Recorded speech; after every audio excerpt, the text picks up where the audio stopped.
Hello. Sorry, I don't know why I get so tickled. All right, welcome back to my channel. This is Abby with Abby Reviews.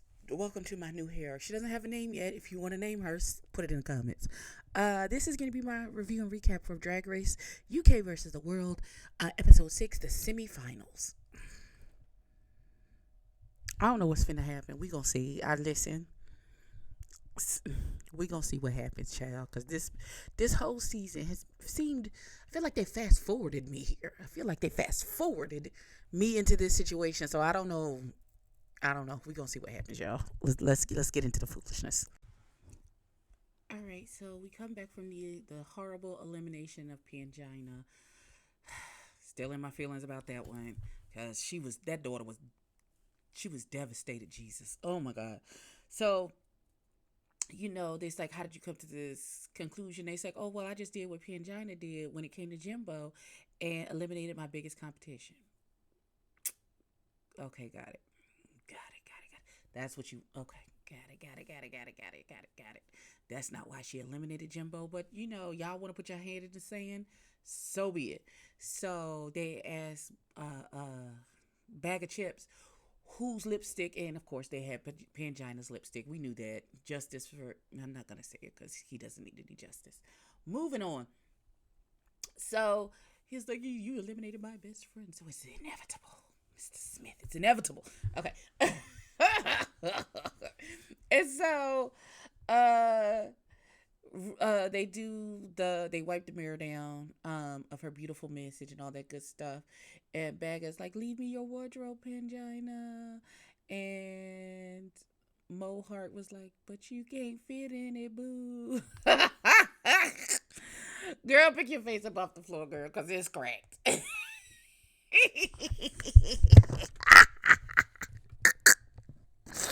All right, um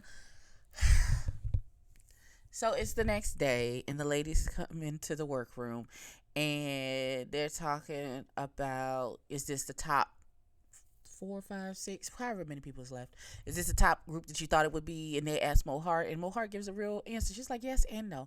She's like, some of you, I just think you just wouldn't have made it here. She was like, Blue, when you first came in the workroom, I thought you would be a hi-ya chop at the beginning. Just is what it is. Puts Blue in her feelings. Talk about, nope, I'm not gonna slip. I'm not gonna give anybody a chance to get rid of me. Okay, fine, daughter, whatever. That is normally a red herring for the episode that you go home. But I could listen. I could be wrong. I could be wrong. Just as I'm wrong about this wonky laugh, but we're not moving on. Auntie Rue comes into the workroom. Talk about, don't repeat past. Those who don't remember the past are doomed to repeat it. Is that what she said? I don't remember.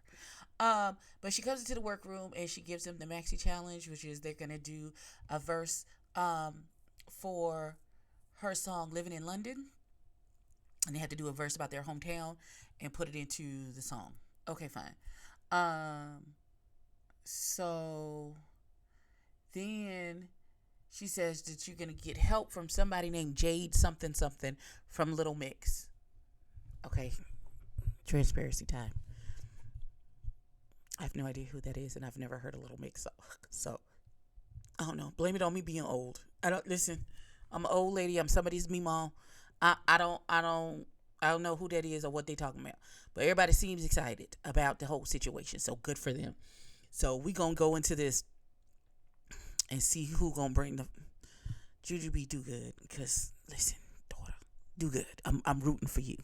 You and Mo Hart, I'm rooting for y'all. Amen.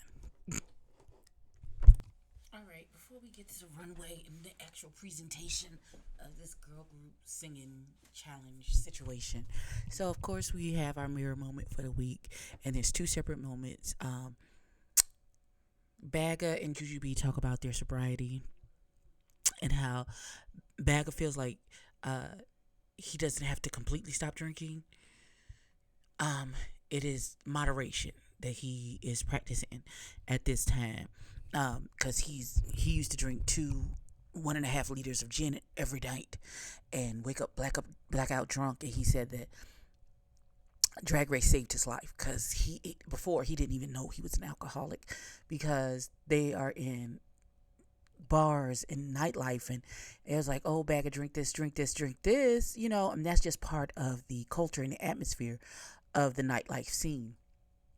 Whereas Jujubee says that it had to be complete abstinence from alcohol for her to get sober, and she will never take another drink, because if she does, it's a slippery slope for her, and it'll all go down the drain.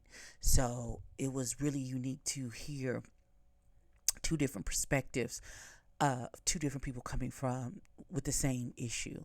And then Jack A, Blue, and um, Mo talk about being gay and religious and conversion therapy and all of these things.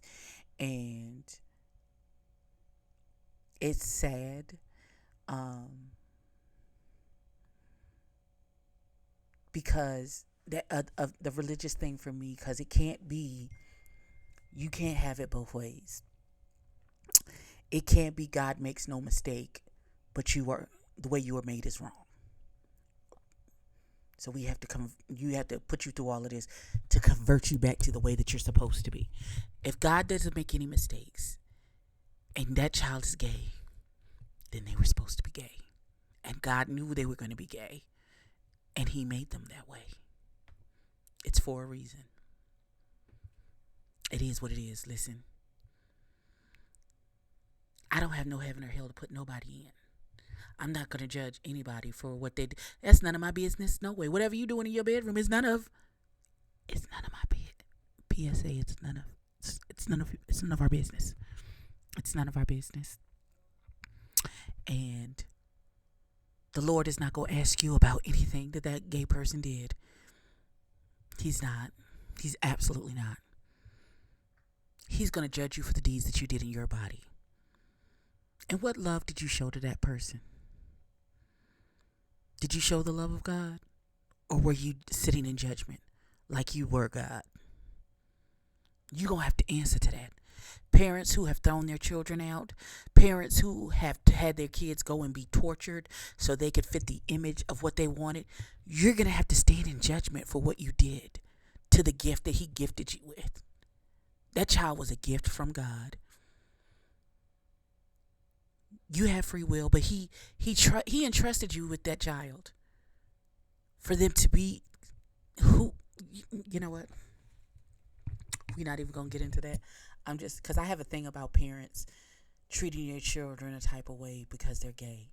So what? So what? You have no heaven or hell to put these children in. They were given to you by God, and God doesn't make any mistakes. So if they are gay, that's how he wanted them to be. And if you have an issue with it, take it up with God. Amen. Amen. All right, so let's get to this runway and this girly boppy doo wop and these probably horrible lyrics and all of these. First of all, Blue Hydrangea, for you to get your, let me say this, because I'm finna cuss Blue Hydrangea out. For you to get your raggedy ass up here, talk about you to eliminate it, because I sent the top girl home. Barely, bitch. Don't do that. Don't be disrespectful. We don't like that. We loved Pangina. We barely like you, daughter. Don't think you part of the plastics now, cause you, don't do that. This is delicious. How the turntables, damn it. So, this week's runway was art, or I am art, arty bonus party.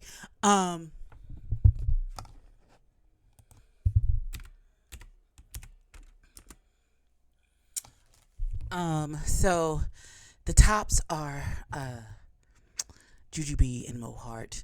Mohart was in this Salvador Dali purple lavender flower girl, it was gorgeous. It was gorgeous. And Jujubee had this regal beige. It was. Listen, they should have been in the top. Should have been in the top. 150%. So, they've been leaving breadcrumbs, so I'm looking for a misdirect that this is the time for Blue Hydrangea to take her stunting ass home. Cause she been stunting on the fact that she sent Pangina home all episode. And Karma is a vicious and a quick bitch. And I feel like if there's any justice, they send her home. But they could send Bagger home. I don't think Juju B is going to send Bagger home because they had that lovely conversation about sobriety and being out and all that good stuff. So I don't necessarily, but the Mo could absolutely end up sending Bagger home. I'm praying. I'm praying. But I'm looking forward to this lip sync between Mo and Juju B because that's going to be something to behold. Baby. My money, listen, I would send Blue home just for the simple fact of her talking trash about and that horrible sending home of Pangina. That's what I would do. But we gonna see. I'll be back.